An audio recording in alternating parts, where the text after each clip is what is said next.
Chapter 7. He told himself that certainly Abilene would come and find him. This, Edward thought, is much like waiting for Abilene to come home from school. I will pretend that I am in the dining room of the house on Egypt Street, waiting for the little hand to move to the 3 and the big hand to land on the 12. If only I had my watch, then I would know for sure. But it doesn't matter. She will be here soon, very soon. Hours passed, and then days, and weeks, and months. Abilene did not come.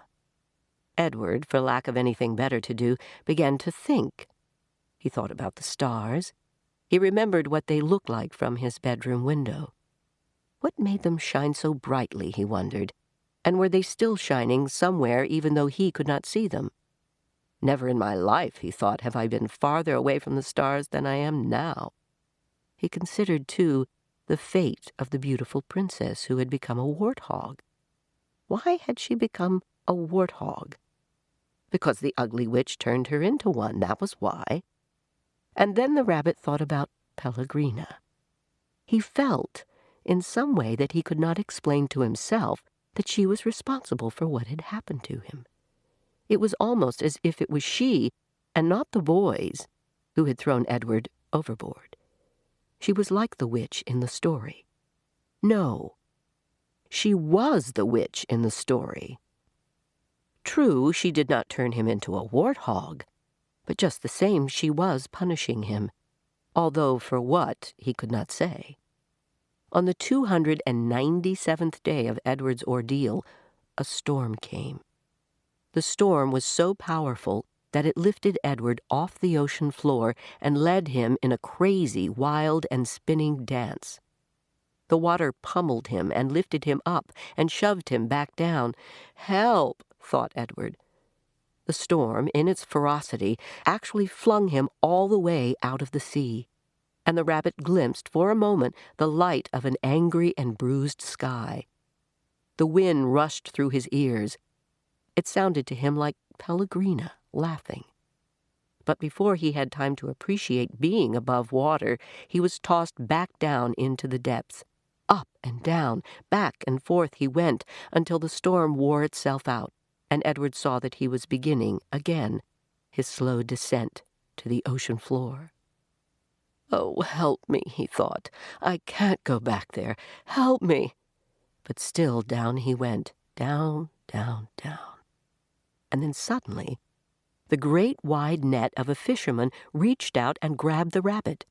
The net lifted him higher and higher until there was an almost unbearable explosion of light, and Edward was back in the world, lying on the deck of a ship, surrounded by fish.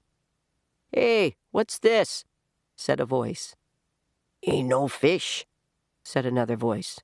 "That's for sure." The light was so brilliant that it was hard for Edward to see, but finally shapes appeared out of the light, and then faces.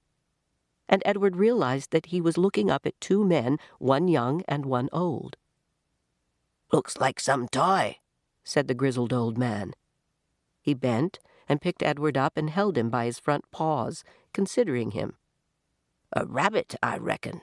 It's got whiskers, and rabbit ears, or the shape of rabbit ears, at least." "Yeah, sure, a rabbit toy," said the younger man, and he turned away.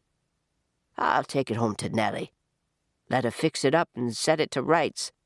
Give it to some child."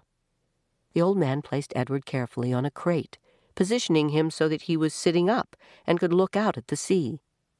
Edward appreciated the courtesy of this small gesture, but he was heartily sick of the ocean and would have been satisfied never to set eyes on it again. "There you go," said the old man. As they made their way back to shore, Edward felt the sun on his face and the wind blowing through the little bit of fur left on his ears. And something filled his chest, a wonderful feeling. He was glad to be alive. "Look at that rabbit," the old man said. "Looks like it's enjoying the ride, don't it?" Yep," said the young man. In fact, Edward Tulane was so happy to be back among the living that he did not even take umbrage at being referred to as